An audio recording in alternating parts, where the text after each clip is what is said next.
876 292 6776. You want a horse? Link Claudia Davis, man. You want a piece of land? She are the real big woman. Miss Davis, she are the real big woman. With she, you coulda never go wrong with she.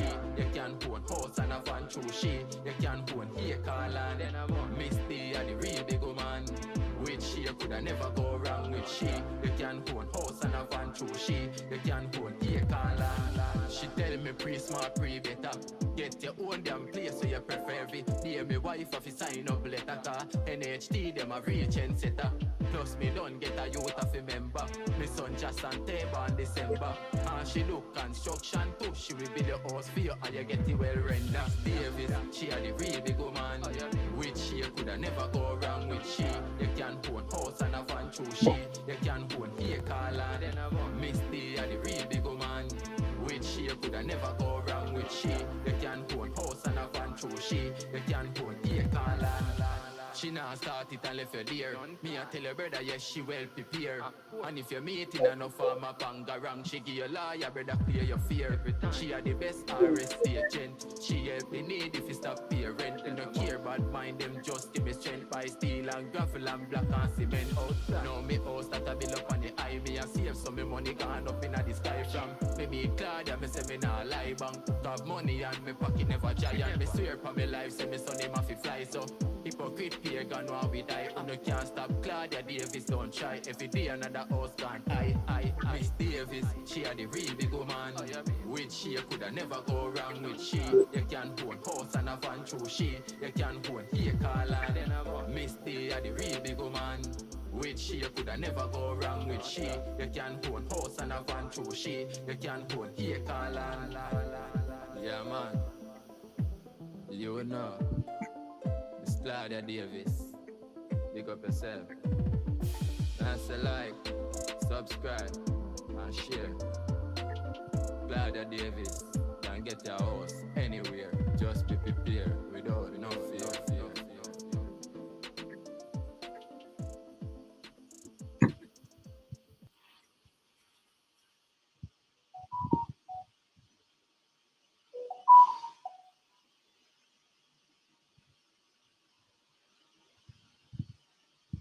And we have the first mosquito. Glad it worked out well. 876 First mosquito. 6776. Welcome everybody. You want a horse? Link Claudia Davis, man. Welcome everybody. How are you? We have a couple people on, a couple persons on. Let's see where you are. Chat. Chat is up. I think I see Farah first. Yes. Good evening, Farah. Farah. And Annie Prince. Hi, mom and daughter. Hi, Annie. Hi, Shoshana. Beauty Queen. Jamaican Beauty 71. Hi, happy Sunday. Marsha Riley. Hi, Marsha. Good evening. Happy new month. Oh, yes, we are in. Oh, my gosh. This year is going so fast. Guys, don't say. Don't remind me. Please. I don't. Please. Somebody asked me, what do you mean by Easter? I'm like, Easter in April. It was just Christmas, guys. Come on. I mean, I don't know why the time is running. Fugees sing a song name. I think that the Fugees song name. Running. What is that? That's the name of the song? I don't know if that's the name of the song. Maybe it's a hook of the song. Yeah, not a catchy line like that. Something like that. But no, man, come on, is March already? Oh my gosh. No. So we have Joy said good evening. Hi, John. Lorna says, "Oh, they can't stop Claudia Davis. Don't try." Oh, it's time for the song. Hi, Lorna. Lorna, thank you for the big up. I mean, these are the reasons I come on here every Sunday. Man, I tell you, take a part of the show. Thank you, guys. Thank you so much. Read and Play says, hi, ladies. Early today for the first time in a few weeks. Shakira here. Hi, Shakira. Welcome back. Sharika. Sharika. Hi, Welcome Sharika. back. Welcome. Naku said, ladies, and happy Sunday. Happy Sunday. Shuggy Bradford says, hi, guys. Hi, Latoya. Hi. Where is it at? Shuggy. Yeah. Hi, Shuggy. You're lucky in today, man. Ruby's there as well. Happy Sunday, ladies. Hi, Happy Ruby. Sunday, everyone. And to all the persons who have not yet said hi. Hello. Thank you for coming on. I'm Claudia. Tonya. You're here for the first time. So we talk about money, finance, and real estate. Mostly real estate, though. Mm-hmm. So those of you who are here early, remember you can start asking your questions. Or you can basically just tell us how was your week? Mm-hmm. Anything new happening? We kind of have not been listening to any news. We've been watching Netflix. Let me just clear that from now. What did we watch this week? We binged it. Yeah, we watched Running Point. Reacher? Running Point. Running Point. With what's her name? Goldie Hawn's daughter. Right. I don't remember her name though. Kate Hudson. Right. Binge that. And now we are watching Reacher. Season 3. Right. So we have not been watching any CVM, TVJ, reading any Gleaner. But you know what?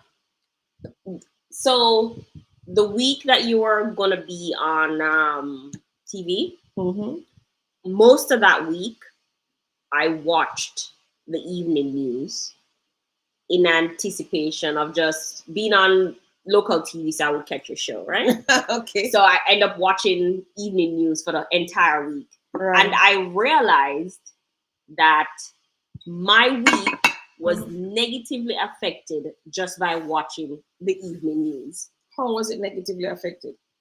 So for the entire week, my entire social media just started showing me crime and all the other negative things that are happening. And normally it doesn't. Usually I get things like on plants and animals and cats and those things that I really like. But because I was watching the news, every time my social media or anything opened up, it was just news on a lot of negative things. I was like, but what is going on here? Right? And then I realized that every conversation that I had with people after that, was about the news and about crime and about other things, simply because I had watched the news and it was in the forethought of my brain. And I'm usually not a person who talks about the news. So what you watch really affects you on a daily basis. Yeah, it does, which is why I stay away from it. I usually get the news second hand, like, oh, Claudia, here, hurricane coming. Claudia, here, we just have a earthquake. Claudia, here. Claudia, here. So the stoplight, don't listen, a man run the stoplight. I get that second hand, guys. I swear. I don't get it. And usually I'll get it too. So not from the high level people I'm interfacing, not from the owners of business and persons in that category. I'm gonna get it from my mason, my tiler, my cleaner. They're the ones who know the news. The man who cleans the yard. So he's the one who's gonna tell me, Miss Davis, say them drop a curfew, yes. I have no clue, but they're gonna tell me, right? Yeah. So really and truly, yes, the news does affect it. You can see what they're watching because they talk about those things a lot. Yeah. They talk about it a lot. And as Tony says, it's negative impact on the brain. And it kind of stops them from moving forward, from getting ahead in life because they're looking and watching all this negative. Even even when I was on TV, we're talking about the fact that young people cannot buy homes. You understand? So they watch that now and they're saying, oh, young people cannot buy homes. But that's not true, guys. That's not true. Just as I said in the program, you have to buy what you can afford until you can afford what you want. That's what it is, right? It's just the same as buying a phone. You're going to pick up the phone that you can afford. Or you may get lucky and somebody will send you a phone from somewhere that you can't really afford, right? Or you get a pass down phone like me. Or you get a pass down phone, yeah. She's a point for me, she get a pass down phone, right? That's why she can't carry Samsung. So the thing is, so like me, I don't own an iPhone simply because I say to myself, I cannot afford it. Mm-hmm. And I also say to myself, if that thing is 200,000, 250,000, I'm doing the maths on it, thinking, this no one deposit, man. You can't go find one piece of land for $1 million, man. And pay a deposit at 250,000. So I'm thinking, no, I'm not going to do that, right? Some kind of. Oh, but like you always say, you wouldn't walk around with 250,000 in your back pocket. Right, and that's another thing. Every time I see somebody with these phones in their back pockets, I'm like, a person get the phone, they're free. They must have. Why would you pick up 100,000, 200,000, and buy a phone and put it in your back pocket and be walking in the middle of the road with no care that this 200,000 is in your back pocket? I don't know. Maybe because it will come again quick if it lost. I think those phones are free. I don't think those persons who have phones in your back pockets, I don't think you bought them. Mm-hmm. You didn't work and pay for them. You actually got those phones free, which is why your phone is in your back pocket. Because if that was 200,000 Jamaican dollars, there is no way you're going to put it in your back pocket. Men usually have their wallets in their back pockets. I can tell you, those are empty wallets. Any man with his wallet in his back pocket, walking around St. Andrew or Kingston or anywhere, the wallet empty, guys. Don't let them fool it, empty, right? We got a question. So Ruby wants to know, do you think there's a problem finding skilled workers in the construction industry in JE? Of course. I do. Of course, I agree with you. Because I'm all around Ghana, Cayman, USA, Canada. And not only that, all over. The other skilled workers who decided to stay, because we have so much development currently going on, they're at another job hunkered down doing that. Yeah. So you can't find them to do small developments now. So those that are here actually. So it's going to be difficult to find tradesmen to do good work now. Mm-hmm. What you're getting now are the apprentices who said I'm a tradesman. So I'm going to look a mason work with a man 2 weeks ago, and all of a sudden now them is a mason at your house, right? But what's the solution to all of that? I don't know. The truth is we do pay tradesmen, do get good pay. I can tell you that. They do. It takes nothing for a tiler, mason, or any one of them to earn easy a 100, 150, 200,000 a week. So they're getting more than somebody sitting in an office behind a desk 8 hours, right? They do earn more money than somebody who's sitting in an office. I think what the challenge is, and I've always said it, formal education must meet informal education for you to succeed in life, right? In the formal education, you're going to learn some fundamentals and some basics. You're going to learn how to read and write. You're going to learn how to do addition and subtraction, multiplication and division. Yes. You're going to learn all of that. You're going to learn some skills. Are you going to learn a profession? So a profession like law, medicine, management, supervisory. You're going to learn those professions. And somebody ever tell me, say, supervisor is not a profession. So, but you're going to learn those things. You're going to learn a trade to the farmer. You're going to learn the tiling, the masonry, plumbing, and so on. Yes, you're going to go and learn that, but that's formal education in the school system. But you also need to know the informal part of it. You need to know that part of it, right? There are some basic things that you should learn in the informal. One of the basic ones is do not spend more money than you earn. Do you have any idea how many persons out there don't know that? You have any idea? Another simple maths that they don't know and understand. If you're earning minimum wage, in any country. So one job doing earning minimum wage in any country, I don't care which country, can only feed you. One person can't feed. And it can't feed you solely independent either. No, it only can feed me, myself, and I. And guess what? The next fundamental you need to learn, street maths, is that when you start out and you start earning the minimum wage, you really cannot pay rent by yourself, light by yourself, water by yourself. You can't. You're going to have to come together and live communally. And the Chinese know that. The Indians know that. I don't know why black people don't know that. You have to live together, right? So that you only pay a piece of the light bill, piece of the rent, piece of the... You understand what I'm saying, guys? Yeah. So as I said, the formal and the informal have to come together. But unfortunately for us, many of our Jamaicans, we do go to school. We do go to school up to the high school level. Secondary level is called. So we do have some formal. Then maybe half of us will continue to the tertiary or to the trade schools. So we do have the formal, right?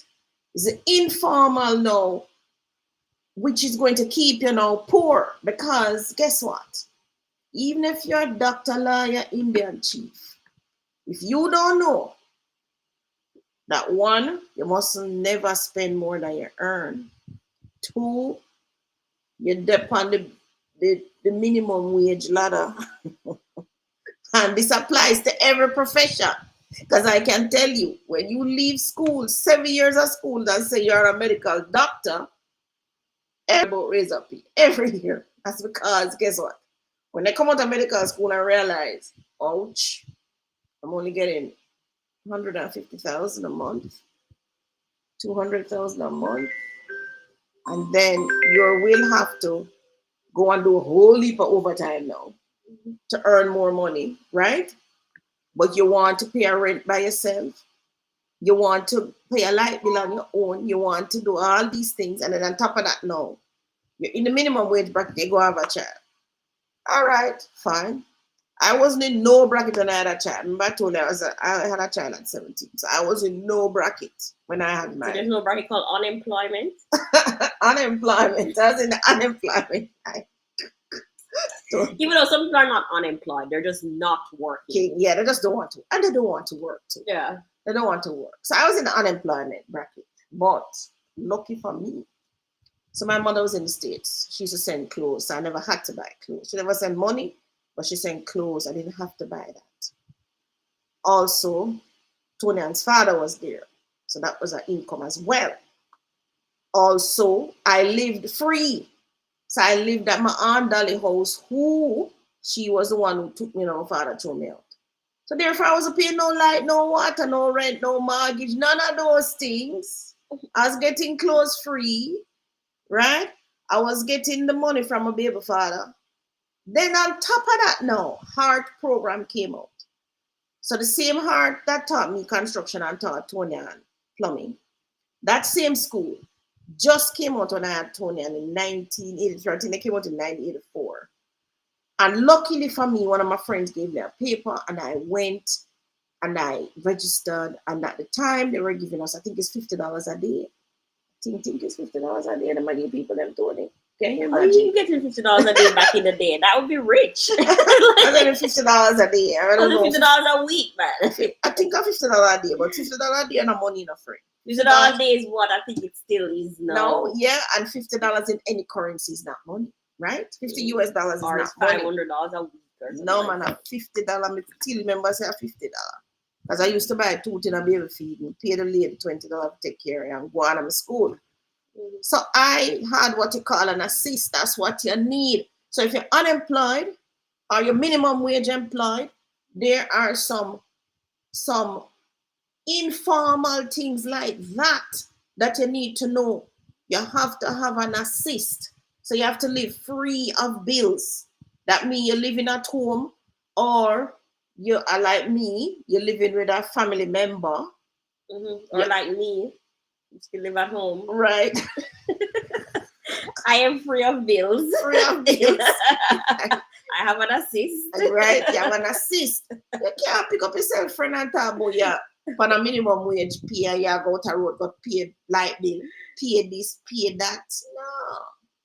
No. And us as ladies too, have it a little bit easier because we can live with our husbands, boyfriends, baby fathers, and so on, and we get the assist, as I call it, in that way, until we're able to get our profession and get our job and build up our skills and get more money. But you must respect the assist. Yeah, you must respect the assist, right? No. As I said, the formal and the informal have to come together. What happened to our tradesmen and a lot of our professionals? They have the formal. They don't have the informal. Those basic things they don't know. So them can't maneuver themselves and the system, right? Because let's face it, in any country where you live, there's a system, there are a set of rules, there are organized ways of doing things, and you have to do it, right? What has happened to our men in Jamaica? They don't stay long in schools. That's the first problem they have. Them don't stay long in no school. Second problem, our parents do not spend money on boys. Or trade education. That boy you want to learn carpenter, masonry. I say, boy, you're crazy. Go and sit down around and master around yourself if you want the carpentry and go learn that. You're not getting lunch money night, you have to pay your own. So the thing is that everybody calling me now, and I was so free today. Let's put it on silent. I'm gonna do that shortly here now. So the truth is, we do pay our tradesmen do get a lot of money, but just that simple maths I'm telling you about, simple thing of formal and informal have to come together for you to be successful. They don't understand. So they're earning. So you're saying that the reason why she can't find a tradesman right now is because the really good ones are in foreign.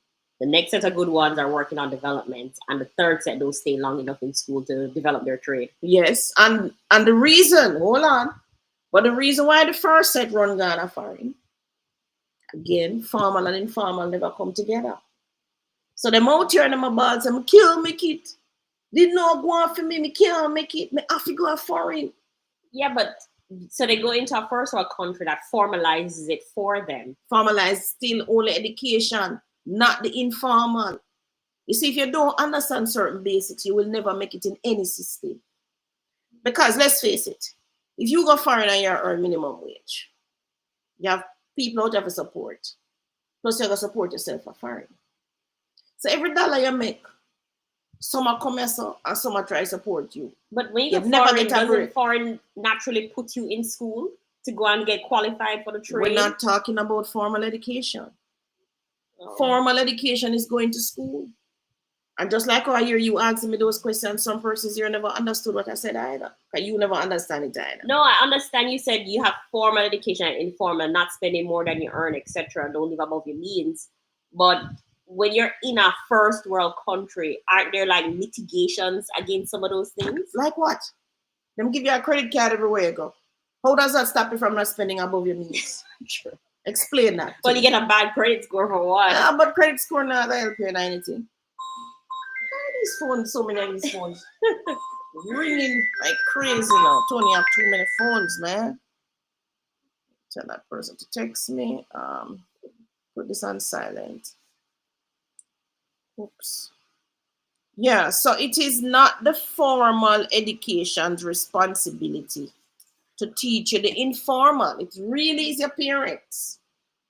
And I think that is what the Indians, the Chinese, and all of them other, the Jews, that's what they have over us. Because they have their parents who will ensure that, listen, 10% of your money must go to your savings. You must do that, you must do that. You can't buy Reebok sneakers, friend, you have to buy butter sneakers. They will ensure that. They will also ensure that you're not pushing yourself out into the world without having the foundation to go. So in some countries, you come, you want to get married, no time for you to get married. That father is going to ensure that you're going out there. Maybe he gives you a house. Maybe he gives you the work lady come with a door. It's not two broke people that talk about them up with a ring upon them one another. Seriously, guys. Yeah, well, we're free to love and open to love, and you can love a poor person. You can. But 0 plus 0. Still 0. Still 0. And 1 and 1 is only 2. No, but hold on. Here the next maths now you need for know. You have 1. You have 0. 1 plus 0 is how much? And still 1. 1. And now 1 is shared for 2. 2. Negative. No, you don't reach negative yet. You reach 0.5. But no, me only have half. Because half gone to this person who did have 0. Okay, Mom, so we hear you. So what is it we are to do? Because we're in a situation where we have new people coming every day, right? These new adults who don't know nothing about this informal education that you keep stressing about. Remember, because parents are somewhat non-existent. Parents still don't know the informal themselves and they can't teach it to nobody. What are they to do? Yeah. What are they to do? You think? What are they to do? They need to go and learn it. How? What's the easiest way now to learn anything? Internet? That can't be the answer. Oh, I mean, it can't be the answer. You just have to, I bet you right now, if you search it right now, I'll see if you don't find. The easiest way to learn anything is in a book. But there's a saying that says, the black man don't read books. The simple book, The Richest Man in Babylon, teach you the informal. It does. The book teaches you, do not go to the gambling table, because the gambling table, the man who owns the gambling table, that is his business. So him not set up in business for lose, him set up in business to win. Average says love don't pay bills, and Corin says 0 plus 0 equal negative 10.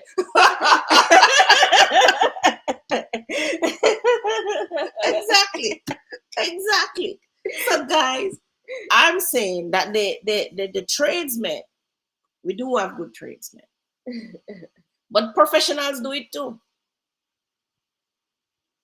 I can. I'm on YouTube Live. I have seen. Ken, you want to join us on YouTube Live?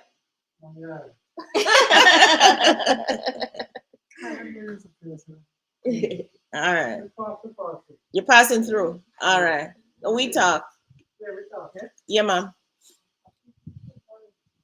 Okay, good.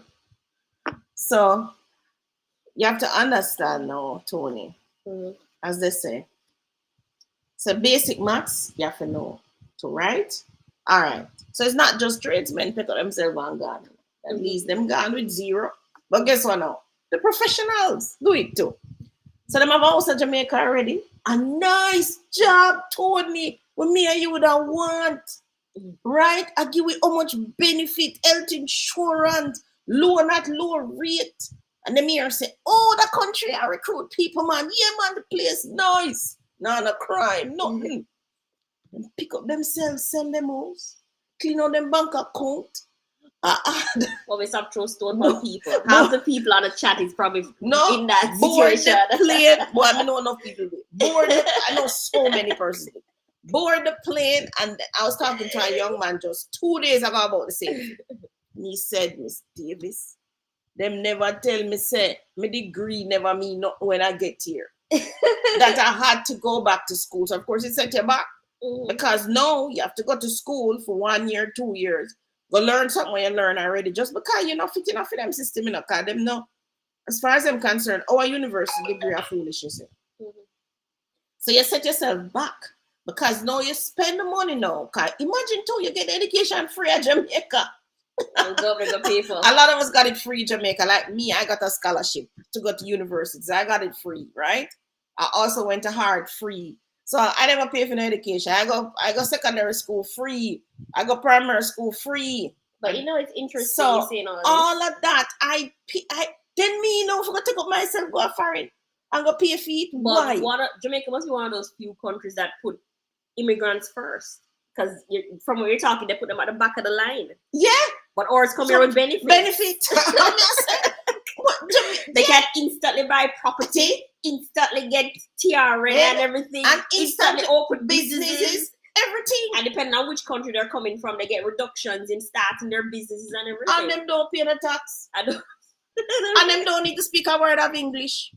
Yeah, so, they would have to do English exam. You come from Jamaica, we still have to do English exam. Come on, guys. I say, don't make no sense. Right?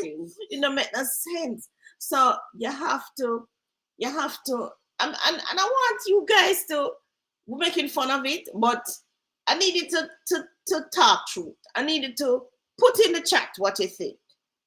Some persons have been fooled, and they're now admitting that, so them really fool me up, man. When my mother said to me she was filing for me, I said, do not file for me. I already had my daughter at 17. Remember, my mommy left that when I was 12. And she spin around on the system like it before she finally get the green card. When she did get the green card, by this time I already had my daughter at 17. She said she was filing for me. Do not file for me. I already have my daughter. Don't want to file it. By the time she sent the papers, I'm even buying house already. My daughter was at 23. The papers came when I was, I had reached when I was 28, so the papers came when I was 27. I said, but I tell you, don't file for me. This is of no use to me. I have my daughter, and then Tonia's name was on the paper. And I told her, I said, if Tonia's name is not on the paper, I am worse not coming. Because I'm not leaving my child in Jamaica to run Ghana for it. So a lot of persons did that. Didn't work out. Can't work out. Because remember, another maths and another formal thing, informal education that them don't tell you. And again, it will be your parents who will need to train you on this. Your family structure is your strongest link. Your family structure that you are coming from, your mother, your father, your siblings, that is your strongest structure. That is the strongest bond you can have. That is the strongest foundation from which to build on. But you don't do that. You don't do that. People leave their family structure, gone on their own to do what? Create new families. Well, you will create new families. But guess what? New families should really be created within the same structure. Or a branch of, not independent of a branch of. If you look at the families in Jamaica who are wealthy, I mean rich, wealthy, just look at the family structure, guys. It's not taking far. And a rubbish matter. The history is there. The persons who came here from overseas, who kept their families together, right? Yes, them send them go foreign for study sometimes, but them tell them to come make sure now come back, because you can't take my pension money. You can't take this and pick the money with me. Supposed to have some safe to send this child to university. You are gonna take that, go foreign, go and go use that money there, and then you don't come back. So how? Oh, mama and dad are gonna buy a house. Oh, this kid are younger than you, I go school. How? True. When you do that. So therefore, we have to understand formal and informal. Hold on, but I go wrong, but I don't make the point. So that is why the tradesmen and the professionals lift up and leave. So it's not just tradesmen who are having problem finding. We can't find nurses, doctors. Who else? Which other profession in a problem out here? Trying to remember teachers. Because they migrate. They migrate. Everybody chasing the dollar, chasing money, but you forget the informal is where you really spend the money, not the formal, It's the informal you spend the money. So if you don't understand the informal structures and rules and systems and how to maneuver that system, you're going to fail. No matter which country we put you in, you're still going to fail. And the truth is, I can tell you, no matter which country you're going to do the same thing. You're going to buy one house. You're going to buy one car. You're going to have some children. You're going to raise them. And you're going to go into pensionable age. You can't do that in any country. That's what the average person does. Right. But the thing is, a lot of our Jamaicans broke up their families, which, as I tell you, is the strongest bond. My mother and father did that. They broke up our family. So I ended up having to learn the system and start my family structure. No. And say, I'm not going to make the same mistakes for them make. Cannot. You have to do it alone too. Yeah, and I had to do it alone. I cannot make the same mistakes they made. So I have to learn from those mistakes that they made. And I have to understand. So I read a lot of books, not just financial books. I read books on relationships. There's a book that I love, which is called Men Are From Mars and Women Are From Venus. So many people read that book. It's a brilliant book. The Steve Harvey one is nice too. Yeah. Think like a man, act like a lady. I read a whole heap of them. The book they're friend. So I used to read Bills and Booze, and then I switched to financials and relationship books. And I read some war books too, like The Art of War that teach strategy and all of that. And I went to university, so I did all of the academic books. You know, them I teach you about management and leadership and do all of those. So therefore, the strongest foundation you have. So you're saying everything that we have deals with family breakdown? Yes. In Jamaica, it has to do with family breakdown. Because it has nothing to do with Jamaica. Poor people that we come to Jamaica and make it. Poorer than we come here and make it. Right? So it has nothing to do with this country or its systems or its structures. What it has to do with is we as individuals and understanding the systems and the structures and not taking our formal education, merge it with the informal education, putting that together to learn the rules and how you maneuver the system, right? Mm-hmm. Even a simple thing like buying a house. Is your mother and father to tell you that? A lot of persons on this chat, tell me for the mother and father telling them for buy a house. They don't. So you don't know. It's when you're reaching your 40s and 50s, you say, right, you know something about your grown life and do all of these things. But you don't understand. I think younger people are coming to the table now in terms of purchasing property. Because they listen to Miss Davis YouTube. I tell you, buy a house. The first job you get, as your NHT ready, start to hunt. Start the hunting and buy the house. Mm-hmm. Right? As I tell you, the other nationalities who are here, I don't see none of them suffering. I kid you not. Because they maintain their family structures, they also maintain their network of friends around them. And they support that network. So John over here have a car mart, them support it. Mary over here have a supermarket, them support it. A pharmacy here, so with John one, them support it. So they support their network, and their network supports them. And they support their family. They keep their family together, right? And their family supports them. So if John have a shoe shop, and then John's son said, Daddy, you know, so maybe we should have started make shoes lace. Father go say yes, I support it. Because the shoes lace, I go integrate with the shoes where I make. Mm-hmm. Come on, guys. So the formal and the informal have to come together. So that again, a long thing and tell you why we don't have tradespeople and now. Because everybody think that the grass is green on the other side until they get there. Until they get there. And they're so unhappy. I think Ja need to be revolutionized like China, where everyone has a skill or producing something. We do need to put our people to work. Ruby, you're missing something though. Mm-hmm.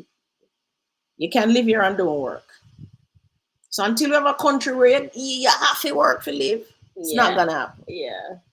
It's not gonna happen. When you're overseas in those cold countries, you know you have to work.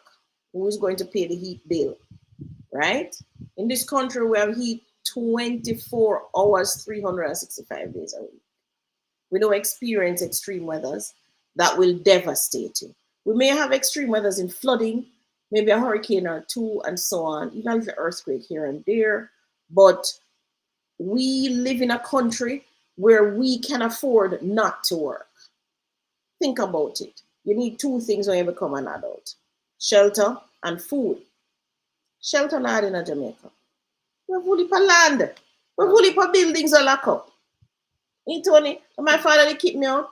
I could have bought my box around so much place and I start count them. Everybody would have give me a floor for sleep on, a bed for sleep on, a catch all about here. So you never short a shelter. Then eventually my handle it, put me, take me up. I never pay no bills. Never short a shelter.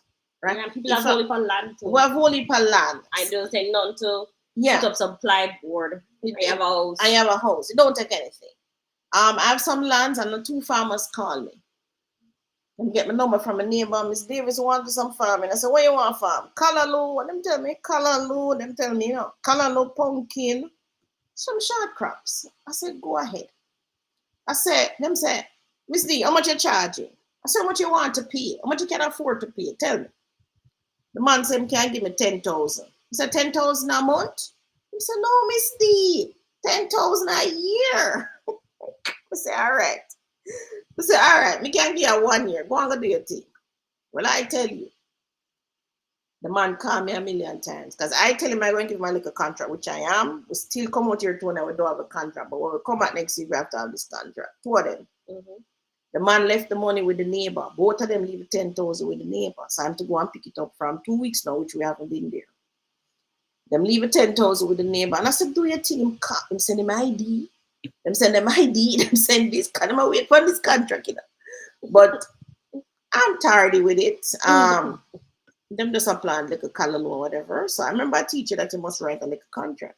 So I'm going to write a little contract. So I said to my friend, he said, no, it's a two farmer come and them want to use the land. I said, how much? He said, we just agree to give them for 10,000. So for the month. He said, no, for the year. Hear what? Not even $1,000 a month. So he said to him, I said, what are you talking about? This is a WhatsApp message. I said, what are you talking about? I said, first of all, it would cost us to keep this land clean, right? As it is now, I'm not paying $1 to keep this land clean. Plus, I'm getting at least a $900 a month, right?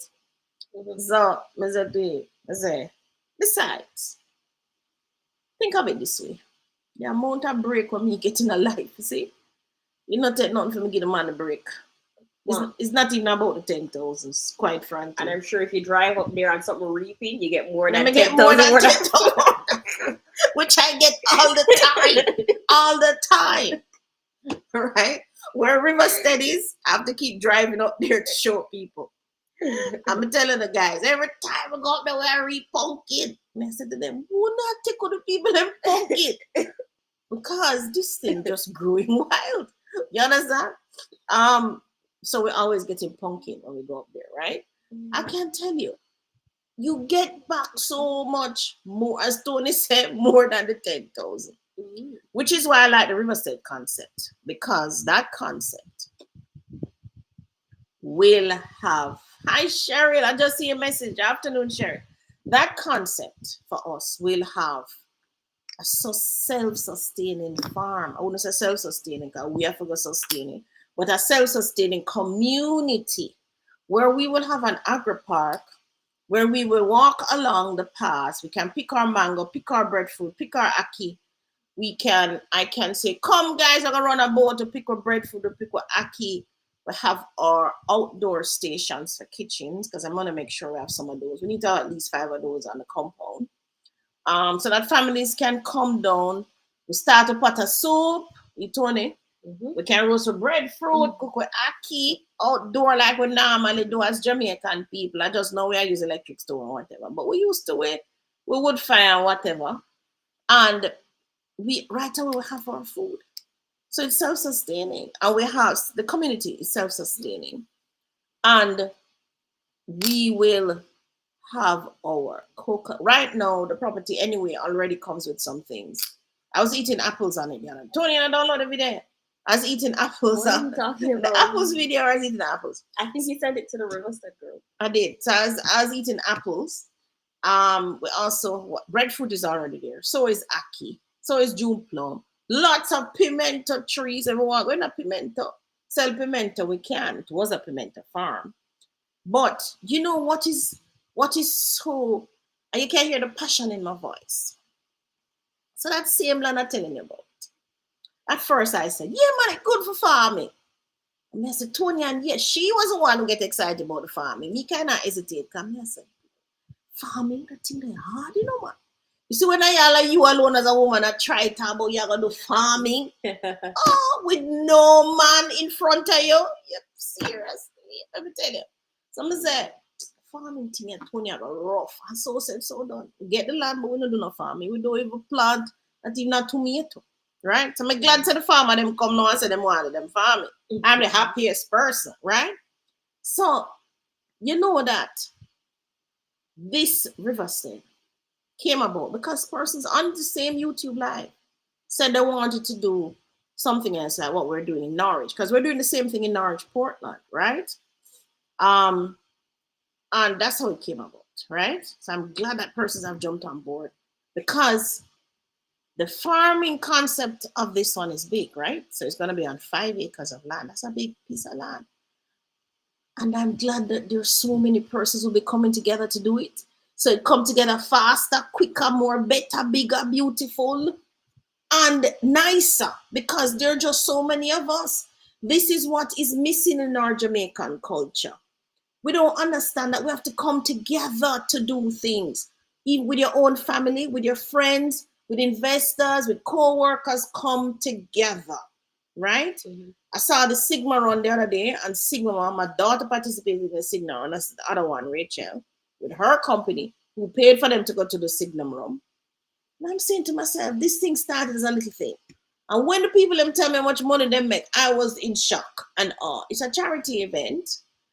But just imagine all the people who come together, not just to do the run, but to organize the run. It's a 5K run where they run around Kingston, right? And it was done, I think last Saturday was it, Tony, or Saturday before, one of them. But the Sigma run has gotten so big, makes a lot of money for the charities that they give it to. And this is because of all the parts and everybody that comes together. Now, what you all need to understand is that one brain can only conceptualize so much and no more. One brain and hand, 2 hands and 2 feet can only do so much and no more. But just imagine now when you have 50 brains, 100 brains, 200 feet, 200 hands coming together to do things, which is why farming in Jamaica is not profitable. We just don't have big families doing farming. To do farming, you need big families. When I'm looking at these that doing farming, when I'm looking at these families overseas, especially US ones in farming, a whole heap of people are the farming, friend. Whole heap of family members. They could pick everybody at the farming, right? We don't have that. Back in the day, we used to have farming communities. The whole community was farming. We have to get back to that, or we're going to starve. Are them going to give us worm to eat? Right? Michael Manley had said, I read it, where did I read it? In a book where I think it was somebody who was telling him, saying to him, put the people to live in the hills and farm the plain, the flat land. So Riverside is kind of like that concept. So the residences will be on the hill, looking at the beautiful Caribbean Sea, all the ship passing and everything. I mean, them don't have nothing on us, right, Tony? And the farming will be at the bottom. So those of you who still want to be a part of the Riverside group, please contact me. We haven't closed off yet, but we're definitely closing off somewhere here in March. So if you want to be part of that, it's going to be a great thing, a good experience, somewhere where you can just come and hang out. When you get tired of North America or wherever in Jamaica you are, some persons all there, Dubai and all about, when you get tired of those countries. And the thing is, see, if you want a country to migrate to, go on to Dubai, but just make sure you carry your own family, right? Why they must migrate to Dubai?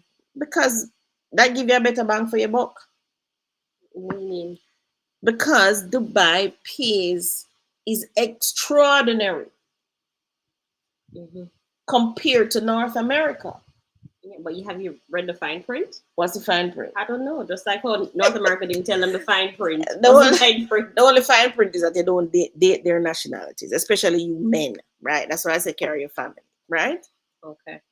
But you get a better bang for your money, and you can certainly build up your wealth quicker if you go to those countries. Just like you might not like the restrictions. but you get a better bang for your buck, right? But Riverstead, you still can't get in. So you want to give me a call on it or send me a WhatsApp message or we come off this so you can get on. So Tony is prepping for questions or you're prepping for the presentation?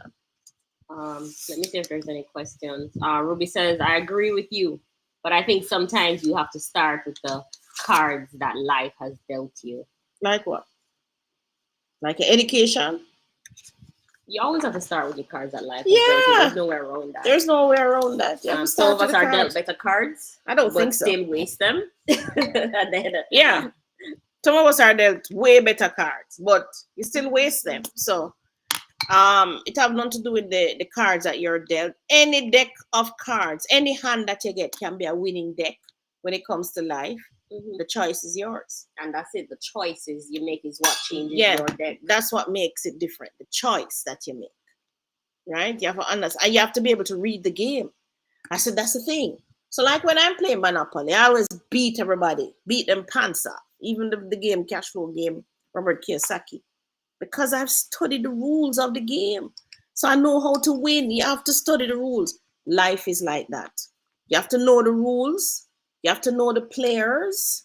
And you have to know the game. You understand? So it's like people say, Miss D, oh, you're so lucky. I said, no, man, look, now I'm not to do with it. If I want something, I study it first. How do I get it? So if I need to get something out of a certain institution, I start to research who are the players. Who do I know that know the players? A simple maths that, man. You have to do that. You can't just walk in on the place blind. Rude Boy says, when you are generous, you will get more in return. Yes, Rude Boy. That's another informal that you need to know. Trelawney Political Pulse says, hi, Claudia and Tony. Trelawney Political Pulse. I'm looking for a broker for a client. Any referrals? It's a full-time role in Kingston. Client is willing to buy out your current business if there is one. I'm not understanding. Not understanding Trelawney for a broker for a client. No, would you agree? It's very profitable. Read and Play says cost of living is what is very profitable. Trelawney, call me after the program and let me know what it is. We're not understanding the question. It seems like you're looking for a broker. It's a full-time. I'm a broker. But I'm a real estate broker, though. Yeah, there's different type of brokers. Not a mortgage broker or any one of those, but any referrals, a full-time role in Kingston. Client is willing to buy your current business if there's one. Oh, it sounds like that thing that we were offered by this other company where they wanted to buy us out. That call me and tell me about it. Let me see what it is. Me know we'd agree. Me know with you agree. It's very profitable. What's very profitable? All right, next. Cost of living is cheap in Dubai too. Yes, it is. Go there with your family though, guys. You're looking somewhere to migrate, stop running on North America. Go on to Dubai if you really want to go somewhere. And they have high standards. So you will learn good standards. Mm-hmm. Broker and qualifying director. Oh Lord. What happened? Broker and qualifying director. So they're looking for a broker to be their qualifying director. Just like how I am the qualifying director for my company. Oh, okay.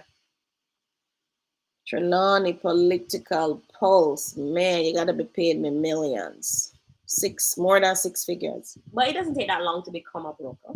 You can go and do it. Who must go and do it? Them. Whoever wants to be the broker. Yeah. It's 1 year of real estate training. Yeah. Of a salesman. Mm-hmm. Then 1 year of attachment for broker training. 6 months of school for broker training. Mm-hmm. And then 1 year of attachment. It's not that long. Not that long. So you can actually do it. And you can attach to me. I'll train you as a broker. Not a challenge. It's so easy. Why would you be looking for a qualifying director? Oh, because you have a company, but you don't have you have a real estate company, but you don't have a qualifying director. Mm-hmm. None of your directors for that company are brokers. Just send someone to go to the course, man. Yeah. Send one of them to go to the course. Yeah. It's gonna be hard to find a broker to work for them. Unless they're a salesman. No, you have some brokers who will do that, man. It just depends on what level the broker is at. So, like somebody like me who already in a certain bracket of income earnings, wouldn't want to be a broker for another company. Yeah. Because it is a lot of work too. Yeah. Especially if the brokerage are like 100 agents. Mm-hmm. It's just a lot of paperwork. Brokerage thing is a lot of paperwork, which me personally, I don't really like paperwork. Tony's a paperwork person. Mm-hmm. But I understand what you want. So it sounds like a franchise. What they could do is April is coming up, which is when the renewals happen. Yeah. They can probably find a broker then. Yes. Go and get the broker list and poach those brokers. Yeah. Who are working in companies as brokers. Meaning they're not qualified. They're not a qualified broker for that company, but they're working in the company. They're attached to that company. As a salesperson. They said there's actually one already. There's one already, but because of succession planning, we are looking. I see what you're saying. I see what you're saying. So offer one of those high people in your company to do it. Sponsor some people in your company to go and do the brokerage course. Right. And then train them in-house to be broker. Let them attach to you to be the broker. Train them. So that's what I would do. If it's succession planning, then, because I also did HR, guys. I have a first class honors degree in human resource management. So if it's succession planning, then yes, train from within, and so you can upgrade from within. That's what I would do. So I'd probably pick out 6 persons who have the potential. Pay for the course, and you can even subtract the money for the course afterwards. But you pay for the course up front. Yeah. And you give them the time to go and do it and so on. And you can even work out a payment plan where they actually pay back the money for the course. Because this broker license will be theirs. You can't take away the broker license from them, right? It will be theirs. And what you do, you can offer them some kind of bonding to say 5 years. When you come back, yes. 5 years of the company or something. But send them from within. Because I'm already know the company and the culture. Yeah. Arik says, you think the new Czech development in Oterius will become the new Richmond estate of the area? Any timeline or pricing available? I think they started already. I don't want to tell you the price, but I know somebody gave me a price. Can I find it? Somebody gave me a price. I have not even. What happened when I come off a toll, I usually turn left, not right. So I think I know who sent you. I passed it. Which day did I go to Ochi? Saturday. Yesterday. Yeah, I dropped off something for somebody in Ochi yesterday, and I actually passed it. Zinc Up, they've started, guys. If you want one of those, they've started. Tony, we need to get in there and go check out what they're doing. It's something you can get into? Can access it? Is who doing it? Is Czech? No. So if it's Czech, I need to find somebody who work at Czech. I think it's Czech doing it though. They were the ones who got the land, so it must be them doing it. Okay. Yeah, he said it. Czech development in Ochi. And Denise says, Sunday greetings to you, my sisters. Hi, Denise. Look like you have any more questions. All right, so you can show them how to get the TRN. So we're going to show you. So we discovered now, since week here, actually, there's a thing. Some of you always losing your TRNs and you're asking me to get it back for you. So we have been helpful and I've been doing that. But you can also get this online, guys. That's why I like tax admin, except when it's tax time. So, tax admin. Kind of popping this on me. No, just show them at the front page that they need to register and then they go in. So the tax administration website, it is jamaicatax.gov.jm, right? jamaicatax.gov.jm. So you can also pay your property tax using this portal as well. And now you can also apply for your TRN using the portal. And you can also, if you have a TRN already and you have lost a card and you just want to get back the letter with the number, you can also go in and do that. To do that, however, you seem to have any internet. We don't have any internet. Oh my gosh, have we lost everybody? No, I think they're still on, but the website here is not. Kenrick says, Mahogany Hill, what do you think of the development? It's selling cheap, 25 mil at start price. Kenrick, I have no idea where it is. And I looked at the directions which says turn off after I pass Richmond, but I haven't been up there, so I don't know how far up. But if it's up in the hill, then yeah, the price 25 million, not bad. Gore, they are 25 million as well in Trinani, right? But we need to go up there. The problem is I'm strapped for time. I'm actually still on North Coast, but I'm heading back to tonight. And I still will not be able to do it. But I'm gonna try to get some time out here next week to see if I can. So I need to check and I need to check out Mahogany Hill. I'm gonna try and log in. It's not.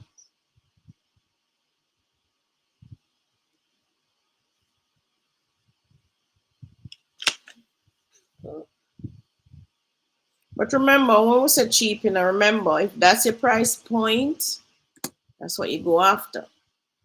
You can't afford a rich one at 70 million, but you can afford a 25 million at Mahogany Hill. You go after it, right? Right. All right, let me share the screen.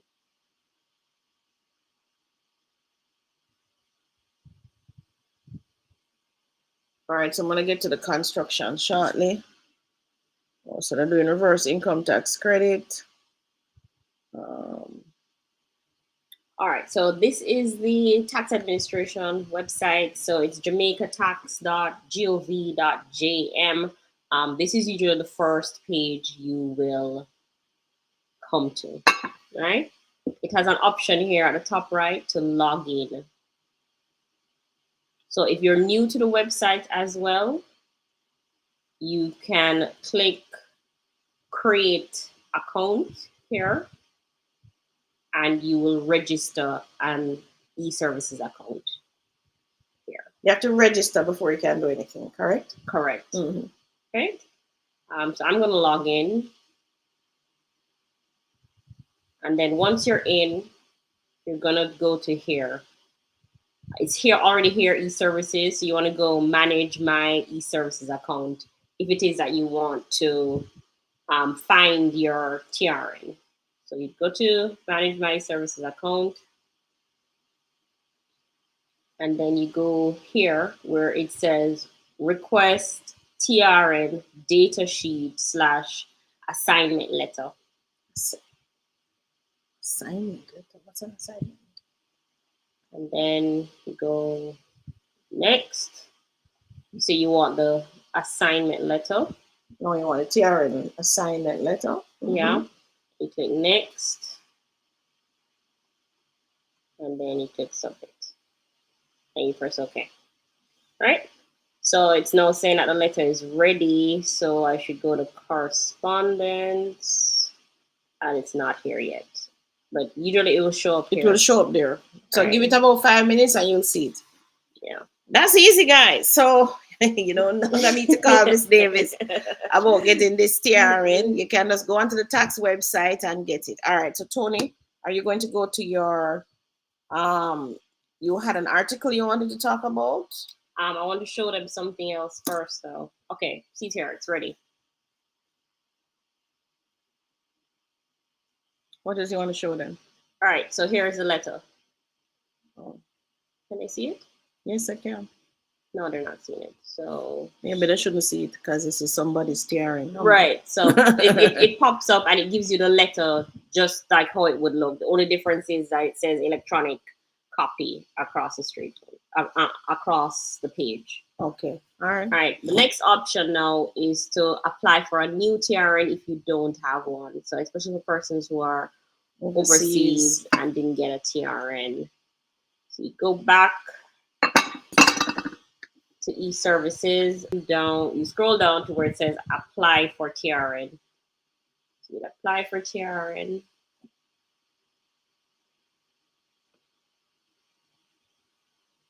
We probably should do a short video on this so that I can know how to apply for TRN. My internet is moving slow. But it's going to take you through, I think 8 pages of instructions, and you put in your information and provide some ID to them.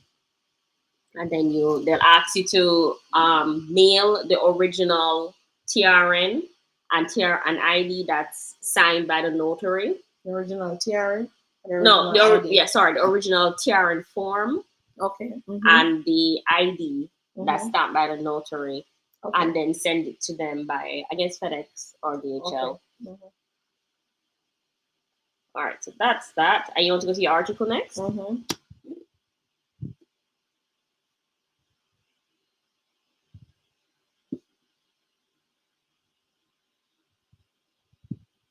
so I think you're still sharing with TRN. I am.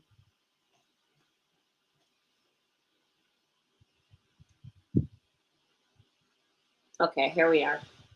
So Barita gave us some information this week. Barita Investments Limited will start developing properties held by affiliate MRJ Real Estate Holdings. So apparently Barita owns MJR Real Estate Holdings. So they will start developing properties within this calendar year. You will start to see visible activity surrounding that, said Barita Investment CEO Ramon Small Ferguson at the company's quarterly briefing last Thursday. Over time, it is anticipated that all the properties in the portfolio will be subject to development.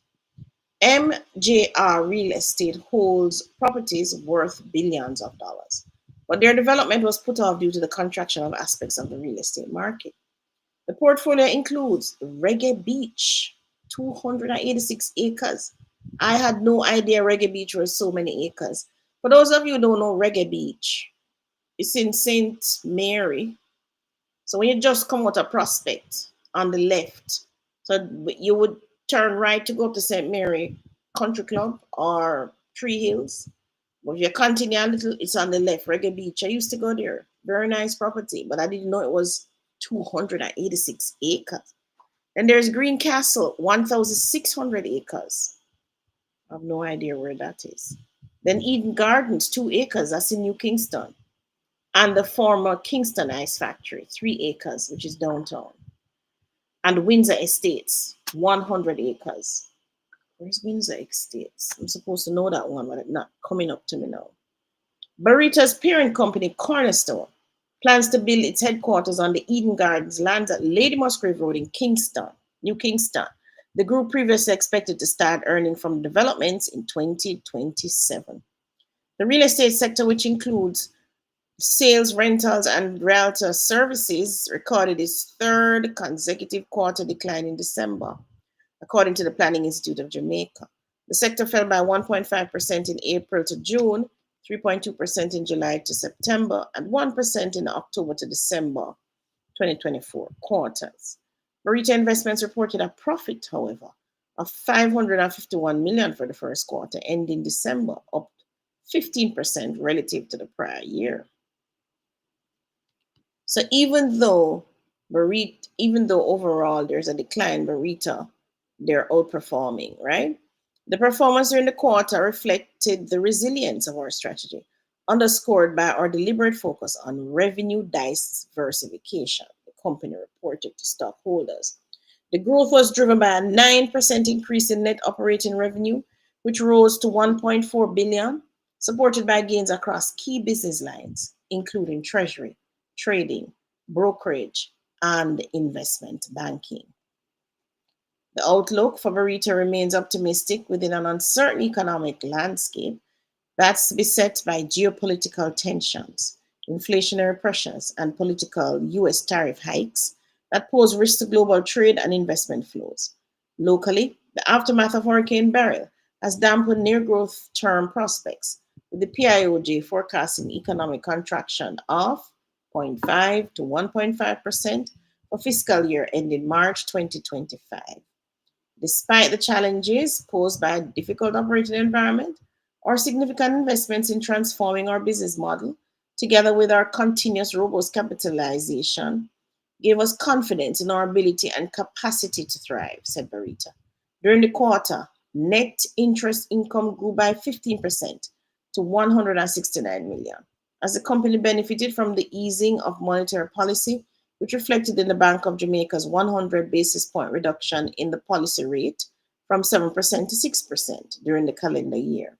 Non-interest income also contributed to profit, rising 8% to 905 million, fueled by a 56% increase in gains from investment activities, particularly in fixed income securities. However, foreign exchange trading and translation losses of 185 million partially offset these gains.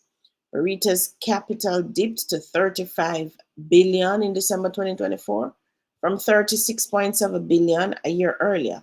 The company's capital adequacy ratio at 24.59% of the 139 billion in total assets remain above the 10% regulatory minimum.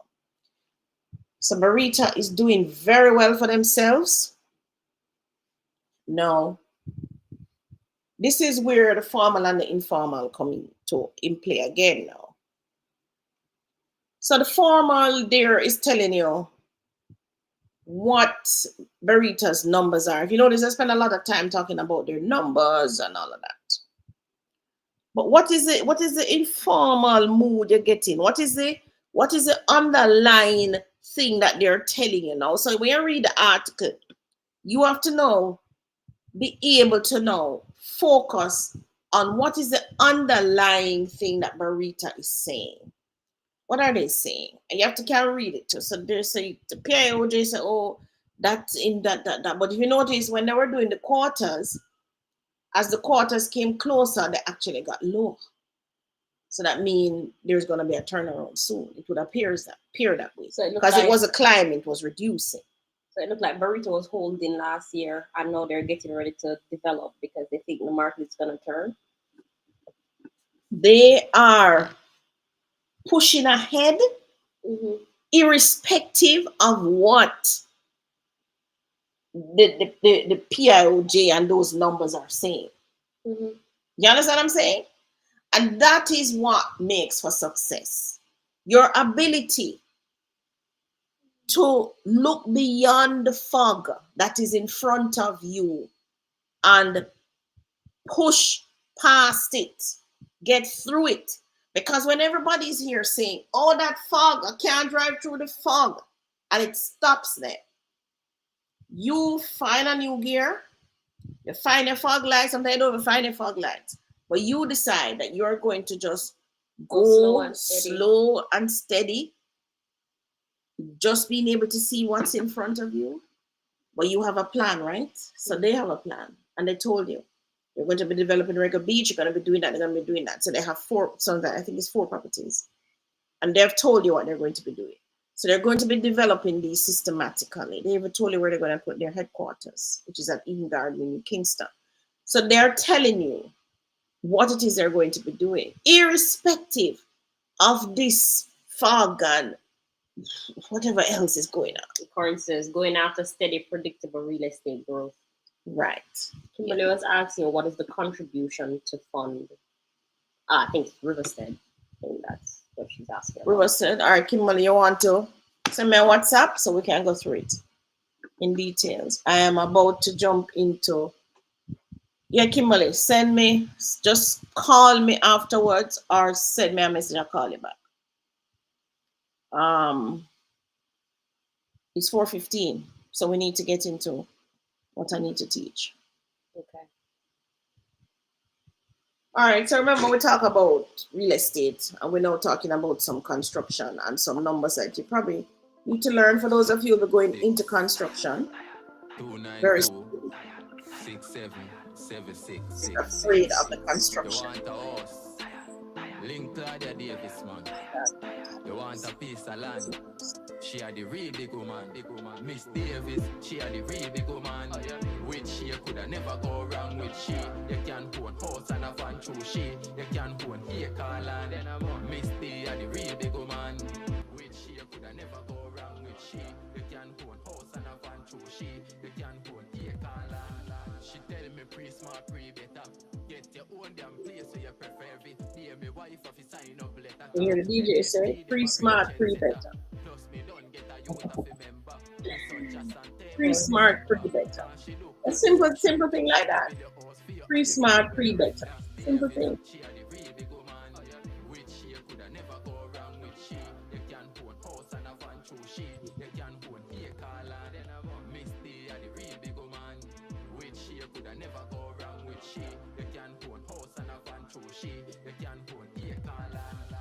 She now start it and left you there. Me I tell your brother, yes, she well prepared. And if you're meeting and no farmer pangarang, she give you lawyer, brother, clear your fear. She are the best RST agent. She help the need if you stop pay rent. They don't care about mind them, just give me strength by steel and gravel and black and cement out. Now me house, Are you online? I me a save some me money gone up in the sky from. Me Claudia, me say me nah lie bank. Have money and me pocket never giant. Me swear for me life, say me son him have to fly so. Hypocrite peer gone while we die. I no can't stop Claudia Davis, don't try. Every day another house gone. I Miss Davis, she had the real big woman. Which she coulda never go wrong with she. It's not pre-better. You're gonna produce the music? Why producer? Producer not remembering a thing. Why not? Now she don't even know what to get back. Yeah, I need 2 screens. You need 2 screens. It's Tonian. Somebody might help you out with a screen that they don't want. All right, so the ABC guide to building a block and steel house. I actually so love this house, Tonian. You have to build this house for me. But I'm trying to figure out, like, the way they've designed it. Is the right side just wall, or there's windows over there? Should be windows. You think so? I notice on this side is only 1 window, which is so strange. 2 windows. We got 3 windows. Downstairs. Yes, but it's a really cute little building. How long do you think it is? Easy to build. About 20, 25 feet? Maybe 25. I don't think it's bigger than that. Because upstairs is like 2 bedrooms. All right, here we go. Where is my slideshow? I think the producer got it wrong. No, you put all sorts of fancy things in it and then forget. All right, so just to recap, this is the building that we're trying to focus on here. We know the width of the building is 26 feet. We know the length of the building is 45 feet. And we know the width of the foundation is 18 inches or 1.5, 1 foot, 6 inches. And we know the depth of the foundation is actually 3 feet, right? And we know the height of the concrete in the foundation. Now, last week we calculated the running feet by adding all the sides, the 2 long sides and the 2 short sides, and we came up with 142 feet. And then we also calculated the square feet of the building, the square feet of the foundation, which was 142 feet in length and 1.5 in width. So we got 213 square feet. And we also calculated the cubic yard of concrete that would be used in the foundation. So we have that. Now, we also calculated the total steel for the rebars for the external walls. And we know that we're going to use, hold on, did I say how much we're going to use? We did. 16 lengths of 1/2 inch. And we also calculated 3/8. So remember, we're in the foundation here. So this is the rebars in the foundation for the external walls. Those three things that I was showing you, remember? 3 bars in the foundation. So we know we needed 16 lengths based on that. I will also calculated the links that we would have used, and we did say how many links are we using? 11 or 12 lengths. We're using 12 lengths. We're using 213 links, but it works out to 12 lengths of a 3/8 steel. All right. Now, we also calculated the 3/8 steel as well in it, and we came up with that, right? Just have it twice. Now, what we're looking at today, we're going to look at these stiffeners that normally go in the building. So these got corners. All right, let's go back to the building itself. So those go to the corners where you see you have the L. So the building makes a L at both corners, and it makes a L at the front corner as well. In Jamaica, we try to have stiffeners every 10 feet. You know them as, some persons will say columns. We use the word columns loosely, but they're actually stiffeners, right? So we'll use those. So we have these stiffeners. I term them a L stiffener because they're shaped as a L, or a I stiffener or a T stiffener because that's how they're shaped. I couldn't find a T stiffener, but I actually tried to do a little drawing. So those little round dots that you're looking at. So look at stiffener detail 2, which is the L stiffener. Those little round dots you're seeing are actually the steel. So you're looking at this view from the top, not the side. This is you looking down on the actual stiffener. So it's going to be shaped like a L. What you're looking at, those round, this round part here. This is a stirrup or the links. This here is a stirrup or the link. So this one carries 2 of them, right? And these dots are the actual steel that stand up. Oh, so that's what the steel man is bending. Right. Oh. So these round ones is what holding these ones that are standing up in the air, because we're going to tie them in this situation, it is every 250 mm on center. 250 mm on center. All right. So stiffener reinforced with 7. So this 7 means 7. 1, 2, 3, 4, 5, 6, 7. So stiffener reinforced with 7 number 13 mm diameter bars, which are these, which are 1/2 inch bars, placed vertically with 10 mm diameter bars, which are these round ones, which is 3/8, links at 250 mm on center. 250 mm on center. If you don't know, if you only learn inches in school like myself, you can divide this by 25, because for each inch is 25 mm, which is why you know that 1 foot is 300 mm, right? So that's for the L1. I call this one the I1, but a lot of guys in the world, I call it the flat one, flat stiffener. This one have 4 steel standing up in it, right? With 1 link going around, or 1 stirrup going around. So where you find that one? Midway? All right, so this one, all right, so the L1 would go here, right? Mm-hmm. So I usually say look for the 4 corners, and that's where I know the L's are going. Did I show you the T? Not yet. All right. So because this span is 27, you may look at it first and say, maybe I should put a 1 here. But usually on the drawing, they will give us another L here because this turning for a wall. Okay. Right? But when you look at the front here, you realize you don't have any wall turning anywhere. Mm-hmm. So now you would put a flat one somewhere here. At the front. Yeah, to break the span. This is 27. We usually break every 10. So you're going to need more than one in here. You probably put one here and you put one over here. Okay. Because this is 27. Although we have a corner, but the spans is still 27. If you want to break it in two, you're going to have half, which is not 10. We really try to go every 10.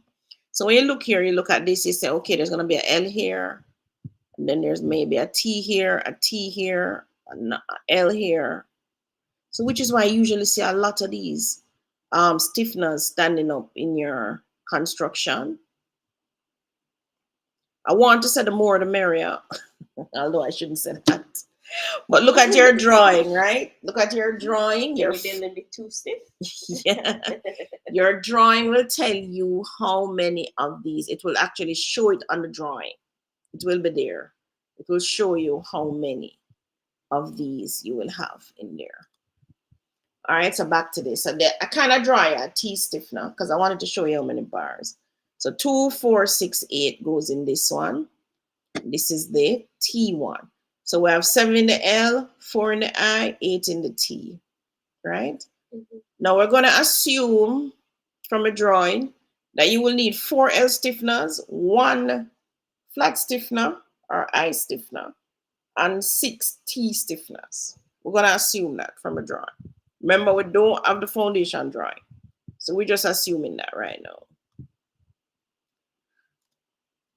All right, we're going to try and calculate the 6-inch steel bars for the stiffeners.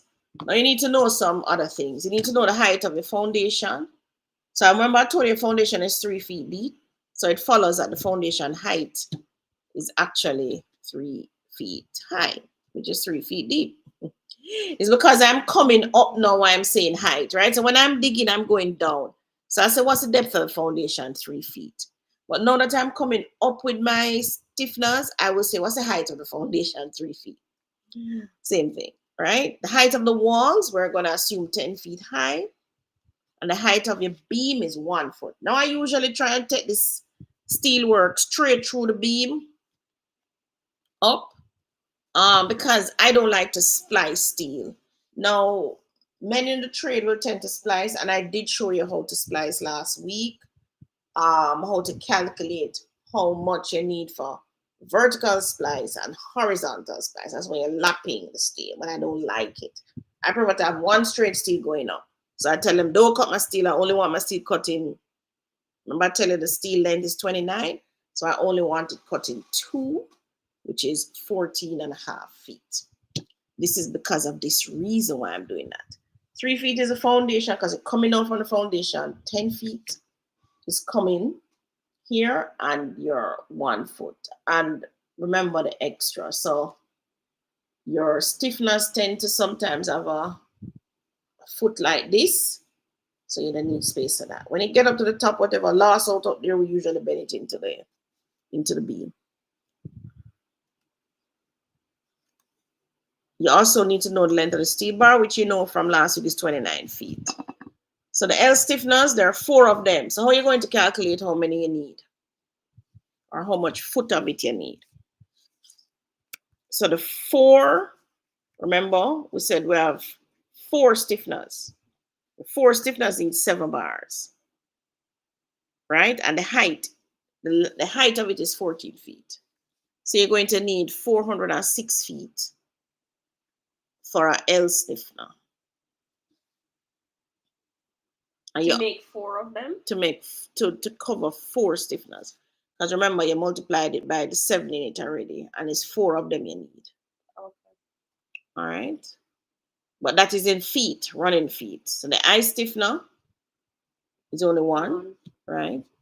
So it is 1 times 4, 4 times the 14.5 gives you 58 feet.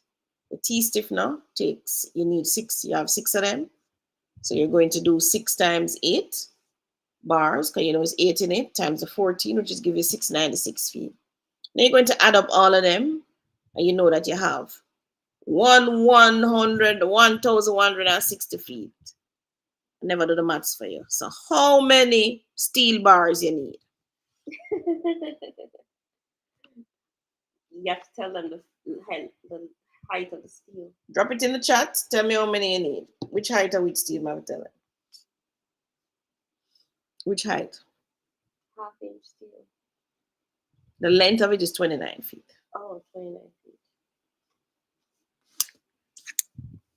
So tell me how many you need. Somebody drop it in the chat. So remember, you needed 4. You have 4 L stiffeners. It took 4 times 7 bars, because you know it's 7 standing up, and they're 14.5 feet in height.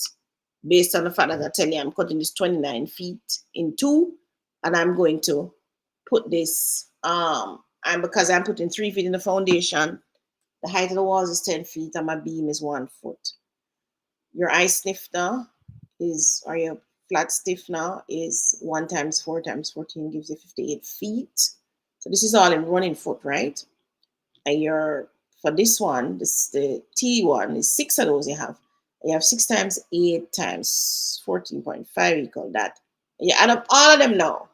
So you need 1,160 feet of this thing. So how much steel bars, how much 1/2 inch steel bars you're gonna buy? Somebody drop that in the chat. All right, so let's calculate the bar lengths. So the bar lengths, this one is done with the 3/8 steel, right? Now you know that you have 4 of the L stiffeners, just the same. But let's do the maths. Let's do the maths. You need to know some stuff before you can do the maths.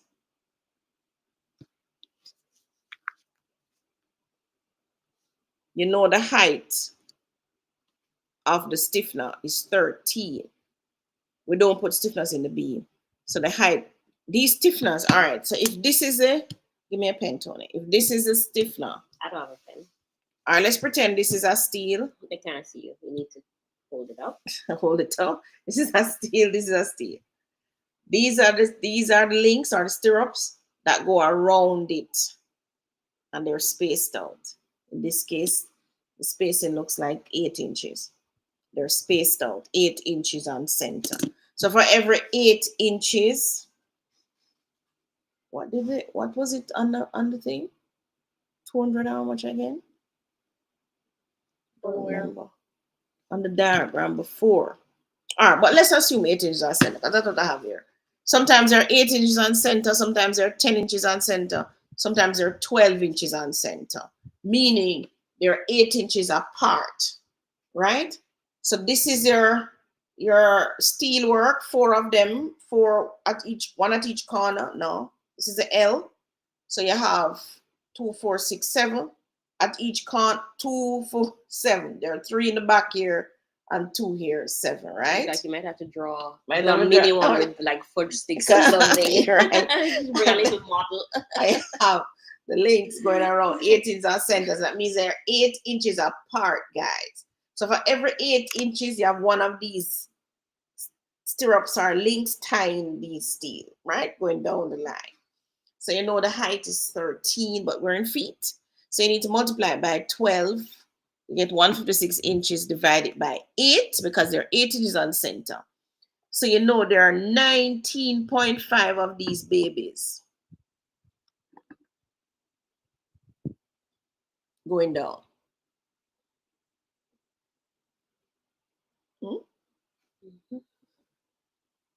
Going down. Same thing with the eye stiffeners. Divided on 80, I get 18.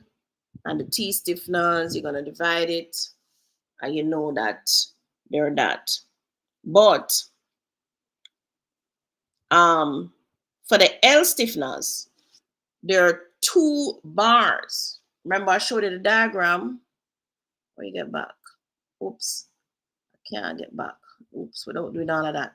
But remember, the L stiffener have 2 bars going this way. The 2 links going this way. 1 this way, 1 that way. So this is why I multiply by 2. The I is only 1, and the T is 3. 1 that way and 2 going 1, 2. So it's 3. So that's why I multiply like that. So what you need to tell me now is, now when you work out this maths, you realize that you've only worked it out for 1 stiffener, haven't you? Because you take 1 stiffener height of 13, you multiply that by 12 inches, you divide it by 8, and you get 19 links or stiffeners that you're going to need for one stiffener, right? Same thing with the eye stiffener, is only one you work out. With the T stiffener, same thing, you only work out one. So somebody tell me, calculate the bar lengths. How many you need?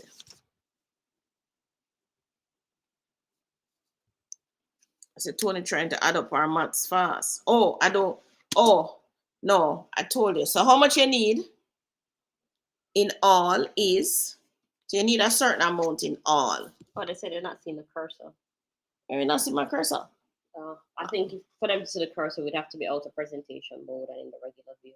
Oh, but so you need to tell me there's one bit of information that I missed to tell you, which is what is the length of each of these links going around. So we're going to assume a length of 3.5 feet. That's 3.5. Assume 3.5 feet, 3.5. Somebody give me the maths now from here. How would you work out? How many links do you need? How much links you need to tell the man? You better write with this, because the man is going to charge you this by the dozen. Yeah. But I always say extra on construction site. Yeah, because nobody calculates it. The man just a been stir because I get paid by the dozen. The more you make is the more you make. So you better can calculate this because you're gonna pay this man by the dozen for this, right? So tell me how many lengths, not how much bar links. You can't tell me that. We got that already. How much length of steel you must buy? Yeah. How much length of 3/8 steel are you to buy? You need to do 3 maths here, so. First, you need to add up how many in all you need. What you work out here is only for one. So you need to do the maths on all of this. Then what else you need to do? You need to multiply how many you need by the length of each one. The length of each one is 3.5. Then you're going to need to, whatever you get now, then you would divide that by the 29 to get how many lengths of steel you must buy. So are you to buy 100 lengths of steel? Are you to buy 50 lengths of steel? Are you to buy 10 lengths of steel? All right, that's the maths and the homework. Tony, get back. So I don't give you the answer this week.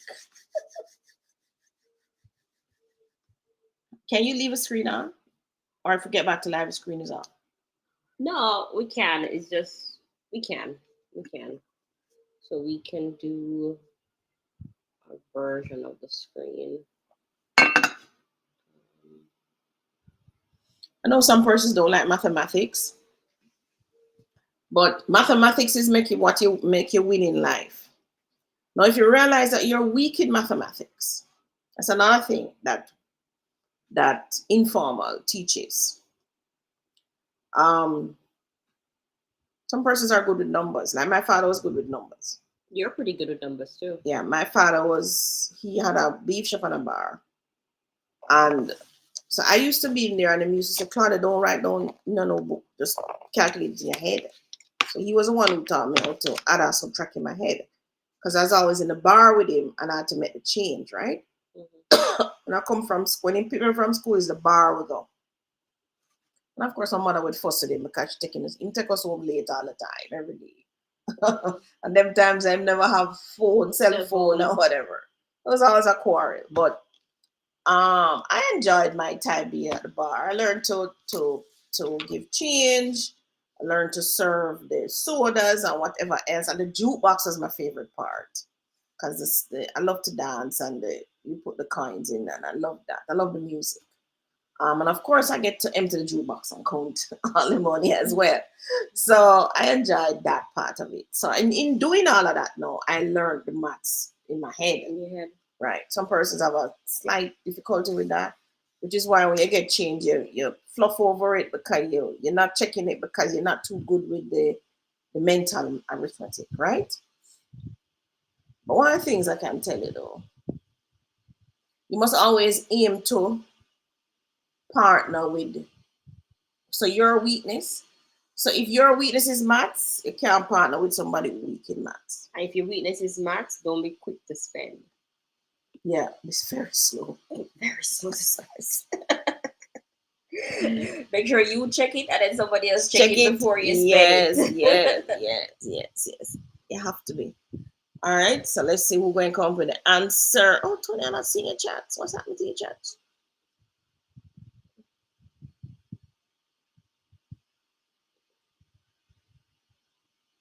See them here. They haven't said anything. Pretty quiet. Not seeing the cursor moving. I wonder, did everybody hear the presentation? I hope so. They heard the presentation. I think the maths. I think Maths you lost is them. heavy. Yeah, because I don't think people realize that this is only one. There was like, what, 7 on the page? And the thing is, which is why you have to pay the contractor for the estimate. Mm-hmm. Because the contractor have to understand some mathematics. Persons who are mathematical get high paid for mathematics. Mm-hmm. Mathematics skill is a high pay. Even teachers, I think, should get more pay if they're math teachers. Yeah. Right?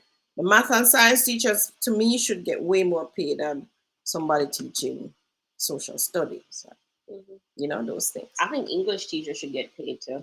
Yeah. Mm-hmm. Even though maths and English failing us right now as a society. That's because they're not teaching English as a foreign language. In Jamaica, English should be taught as a foreign language because it's not our first language. I know, because I was somewhere and a child was talking to a parent and it was just straight Jamaican dialect, straight patois. Right. And the parent understood, child understood, I understood. Mm-hmm. I was like, this is really the language you speak. Right. But it should be taught as a foreign language. I think that's a mistake that they're making in the schools. They assume that we speak English, so they're fluffing over it, but it should not be. It should be taught like French, Spanish, and those languages. And we should practice saying it out loud. And we should practice reading it, writing it, and speaking it. Yes. You have any questions? No, you don't have any questions. You sure? I think maybe I need to refresh, man. Somebody say hi, please, because I think we're frozen. We're not frozen. They're just not saying anything. The math has glazed them over. Last thing I saw was Farah saying, not seeing the cursor moving to where you're pointing. I don't think. Usually I'll get a little icon up here that says we're disconnected. Yeah, but maybe I don't have it today. Somebody say hi, please. Also the buffalo there. Hi, the buffalo. Okay, maybe we're frozen. Somebody would have usually responded by now. Yeah, I think maybe we're frozen. As I keep telling you. You need to double check that. Let me see somebody say hi there. They really were just glazed over by all the maths. And you know, that's what happens in maths class, you know. That's what happens in math class. The basics of it. You know what's a complicated math? Oh, hi, Cheryl and Smith.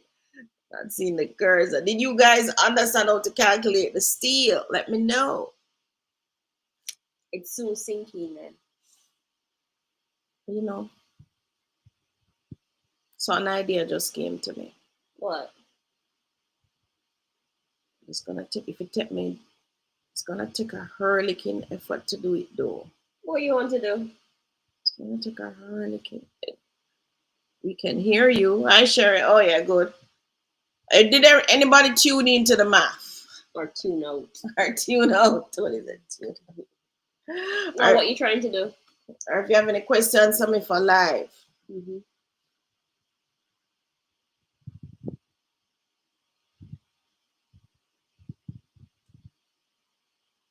I don't have any questions.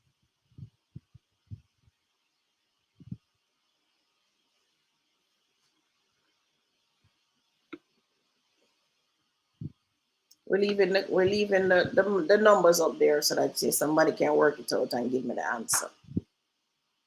Nobody wants to give the wrong answer.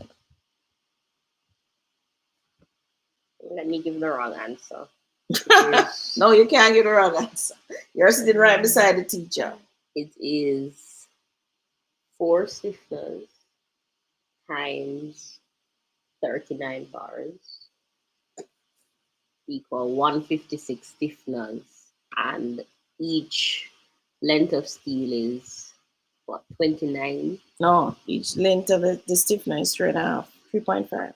Right, so 3.5. But you still don't work well. That's only one. No, you're working out 4 now. You just said 39 times 4, right? Yeah, 4 times 39. That's Right. the first max. Mm-hmm. It's 156. Right. And length of the stiffener is 3.5, 3.5. So this 156 is the total amount of The total length of how much steel right? it is.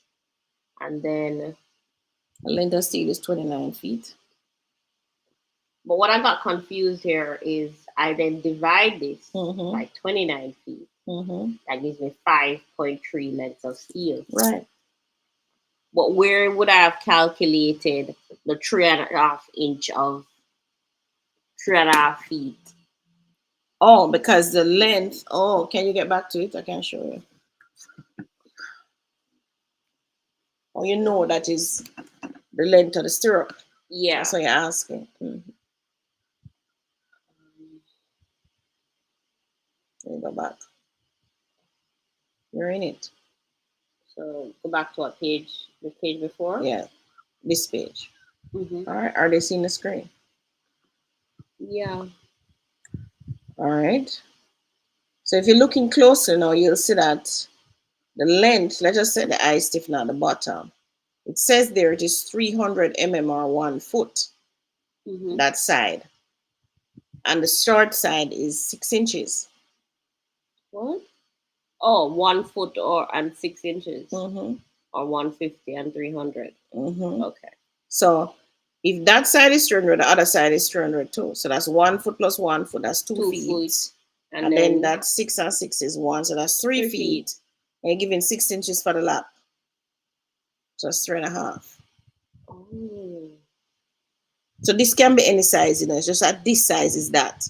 Because you have bigger links, bigger stirrups. Just depending on what you're doing. So this is not the standard. You have to look at the diagram and see what is the measurement. Okay. All right.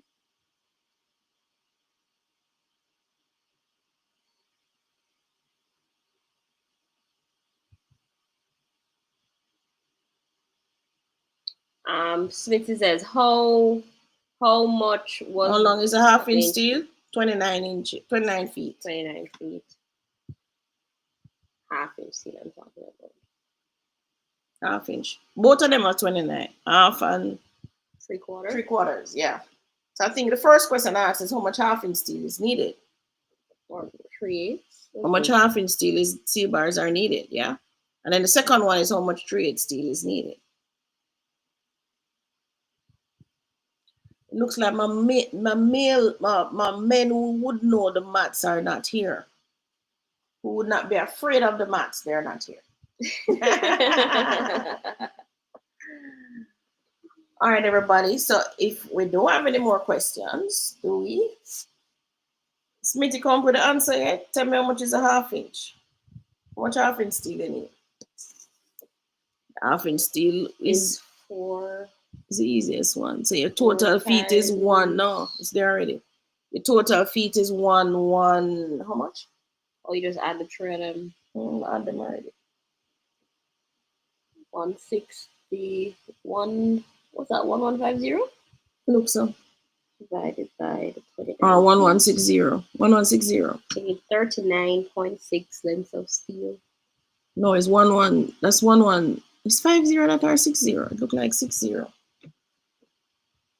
Oh, it's 1160. 1160. 40 lengths of steel. So you need 40 lengths of steel. Wow, good, Tony. 40 lengths of steel. Half inch and a half inch, right? To help you make up your stiffness. What is a little more baffling is the 3/8. Well, yeah. All right, so we're at 4:49. We have no more questions. You sure?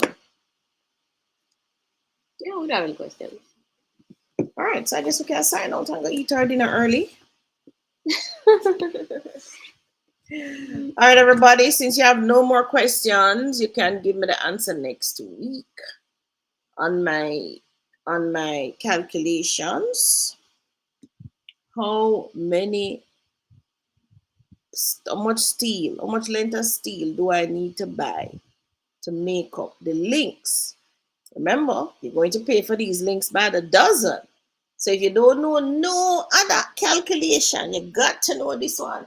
But you know what we should do as a help on this? We should call some places and get some steel price and really look at the cost. Because yes, we know the numbers, but nobody really wants to know the numbers. They really want to know the cost. No, you want to know the numbers. Can you imagine? And it happened. A steelman said, Chama, let's buy 1 ton and half inch, 1 ton and 3/8. And when the man done the house, you still have half ton and 3/8 on the ground. That might happen, yes. But I'm not saying you don't need to know your numbers, but you really want to know your cost. The whole Tony. Numbers and costs got together. If the man say buy 1 ton of steel, half inch, 1 ton of 3/8, and 1 ton of steel costs 150,000. And then 1 ton of 3/8 costs 150,000. That's 300,000 you're spending. And when him done, you have half ton of 3/8 on the ground. $75,000 on the ground. And you have not bought your windows yet. True. You're going to sell it back. Yeah, at the reduced cost. And the people are going to tell you, oh, but I forgot to get transportation and pick it up. Mm-hmm. You understand, guys? You have to know the numbers. You have to know them, especially. You have to know the numbers, especially if you are the contractor for yourself. And your budget very tight. Too. Yeah, you're the contractor for yourself. If you're just paying a contractor by square foot, so Miss Davis said, oh, 15,000 square foot. Maybe like 1,000 or 15 million. Let's not give Miss Davis 15 million and she go figure it out. Then fine, you're prepared to spend the 15 million. Mm-hmm. So me the contractor, I'm charging 15 million. Give me 15 million, me gonna bill it. Then me no need for know. So me not for buy more trade steel than what me need, right? You don't need to know that, but me need to know that. But if you are your own contractor, you need to know that. Cheryl says, sorry ladies, brain jet lagged. All I can think about is eating a tasty patty and trying not to figure out what to drink with it. Oh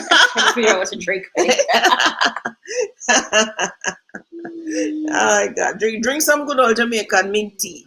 Or ginger tea. Juice where you are, Cheryl? Don't have true juice, Cheryl. Why not? True juice? Why have true juice? That is somebody lift my hat to them. We have true juice. International brand. We have true juice, Cheryl. As we eat with patty. Or you have a box drinks. Box juice. Box juice, mm-hmm. Yeah. When I was at school, that's all we had. Patty, cocoa bread, and box juice. That was it. Mm-hmm. Cheryl, tell me if them have true juice.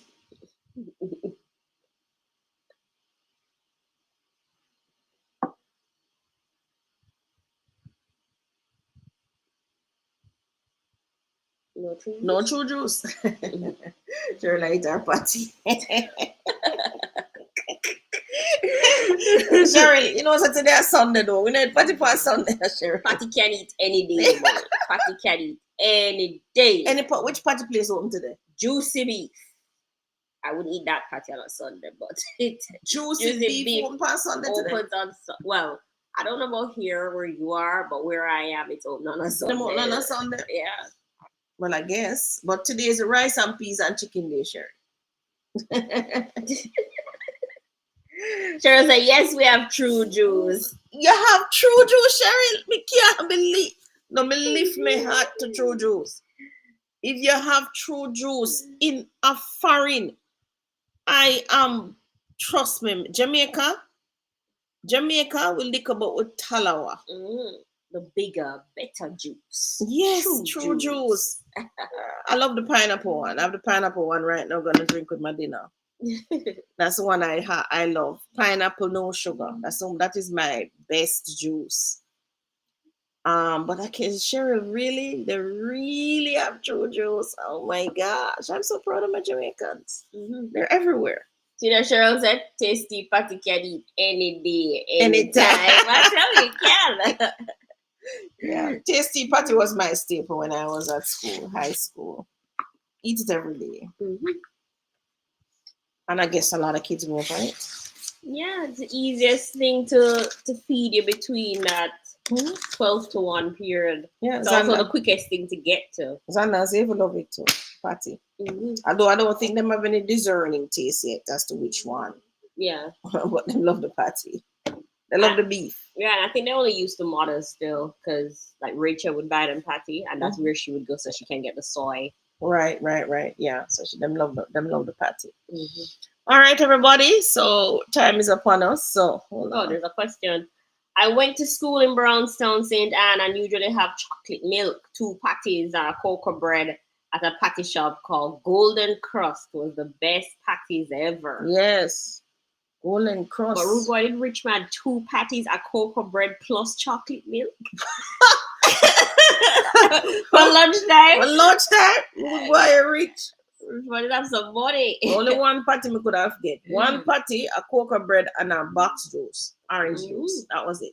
I know. I remember when I used to get patty first, and then I got a little more money, so I could get 1 piece of chicken and a roll. True juice can be bought in selected stores, especially Jamaican produce stores. I didn't know that. Them look about them Tanner. Golden Flakes. Golden Flakes. Only they're still around. Norma says, good afternoon. I'm listening but falling asleep. I'm tired. We're tired now. All right. So you can't go to sleep now because time is upon us. Yes, we're off. All right, guys. Thank you so much for coming on today. And I will see you next week. Anybody want to ask me about Riverstead? WhatsApp me or just call me. Rude Boy says that was money from selling bottles. Industrials, Rude Boy. From them time they're industrials. Yeah, man, that's great. That's good. All right. All right. Bye, everyone. Enjoy your Sunday. Bye.